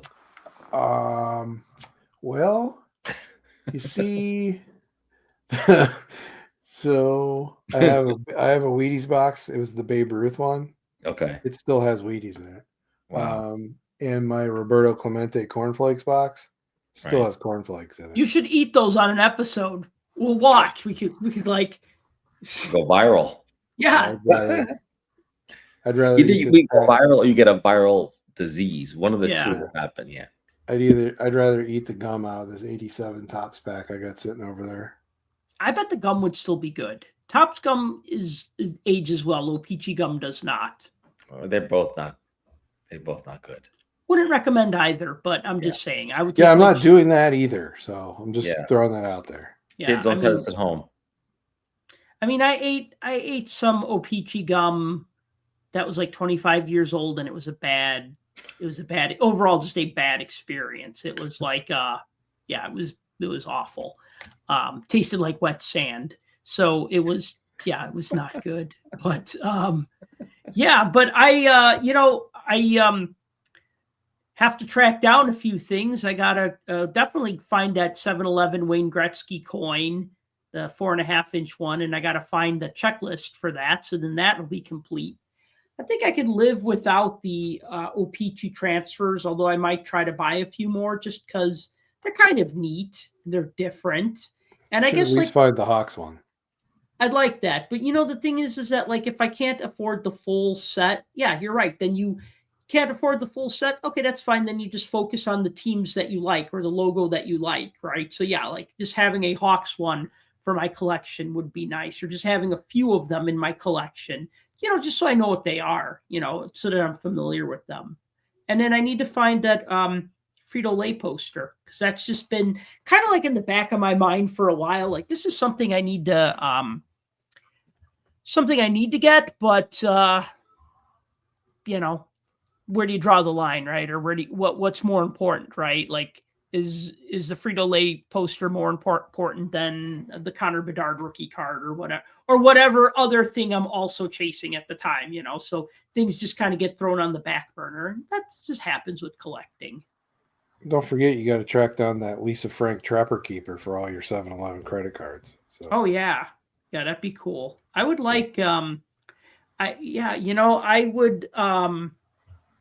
actually, whenever I find like a special binder, I buy it, like an OPC branded binder or a Pro Set binder or a Parkhurst binder or a binder that was made for like a specific set of cards. I always try to pick those up. But yeah, that'd be pretty cool, actually. Some sort of special thing to put them in. So guys, any thoughts, or are we good to go? We're good. These are fun. All right, awesome. Well, thank you everyone for listening to the Puck Junk Hockey Podcast. As always, if you've enjoyed the show, please be sure to like and subscribe. Hit us up with your comments. What do you think about these oddball sets? Do you have any of them? Are you going to buy any of them? Are there any sets that you'd like us to talk about on a future podcast? Let us know. We'd love to hear from you. If you'd like to sponsor this show, you can do so by purchasing a t-shirt at shop.puckjunk.com. And if you'd like to read, check out our newsletter at puckjunk.com/newsletter and the blog at puckjunk.com. And until next time, collect what you like.